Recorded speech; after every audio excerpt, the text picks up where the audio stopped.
fighter, go-getter, cool under pressure, confident, multi-talented, creative, and visionary. I am usually celebrated for that. However, one question I always feel people unintentionally miss asking me about: what is your backstory?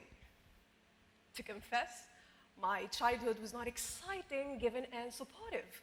All it showed me was limitations. Growing up for 18 years, all I heard was, no, we're not lucky, and we don't have enough. Those words were played by my environment like a broken cassette. Indeed, the world that I grew up in was not even close to the world that I'm talking about and living in today. I came from Damouz, a small village located in the northeast of Tunisia. And so my rational thinking by default was trying for years to prove my dreams to be delusional. In fact, practicality followed me everywhere I went, the same way pets follow their owners wherever they go. Oh, that's Grace, my cat, tracking my next move. It is the same practicality that tried silencing David Goggins, Charles Dickens, and Robin Sharma. Seriously, everyone around me tried feeding me with their unhappy versions. But then, something in me said, wait a minute. Something in me said that the common sense not be common anymore.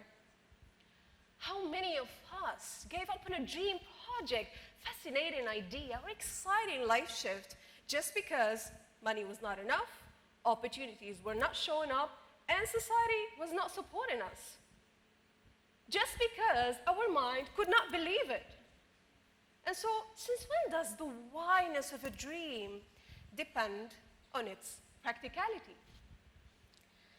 Under the practical system, 1 + 1 is equal 2. And under the spiritual system, 1 + 1 is equal 3. Well, this is not a one truth or one lie game. It is rather a deep expression of Richard Bach's quote: "Don't believe what your eyes are telling you. All they show is limitations. Look with your understanding. Find out what you already know, and you will see the way it flies." Trust me on this. It is no fun killing your extraordinary dreams. In a way, we should learn how to grow brave by heart. And the heart that I'm talking about today is not the physical one that runs your blood circulation and rules your cardiovascular. It is not even the psychological one that is led by the mind. The heart that I'm talking about today is the spiritual one that has control over the body and mind both. Intuition, instinct, sixth sense, divine guidance. The names are diverse, but the secret is one. It's like a finger in the chest, a dragon frequency that says, follow me. And it's not subject to limitations. In 2018, a part of me wanted a dream of seeing the world and becoming a cabin crew. I was itchy to experience something different and be somewhere different.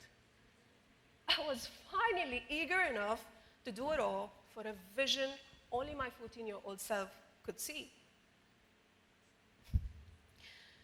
The competing voices in my head did not stop. You're too young with no experience of the world. Get graduated. Your father cannot afford an aviation academy course. And then another voice chimed in. You're not only overweight, but also below the minimum required age to apply for that job. But somewhere and somehow, deep inside me, that was that voice again. It was louder this time. That day, I placed a Control X from my keyboard of life on everything that was dragging me down. That day, I made a promise to myself. You would never be this away, gifted soul anymore. And so as I moved forward, I worked hard on my accent and the weight I gained, and spent hours and hours and hours trying to learn everything that I could about the job interview. I dropped out of college and migrated to the UAE with nothing but $200 in my pocket and a bunch of drafts I wrote myself. Well, that looked to my parents like I was jumping off a high building. And to talk real stuff, my journey was not easy then. All airlines rejected me because of my age. I had no money, lived in a room with 13 girls, and work jobs not to my liking. Every day I woke up still seeing a mind-numbing reality. I was crumbling under the pressure and fulfilling what Martin Luther King meant when he said, "I have a dream," knowing what will that dream cost him. But I knew blindly that my heart was the boss. I think my 3-year-old self knew it blindly too.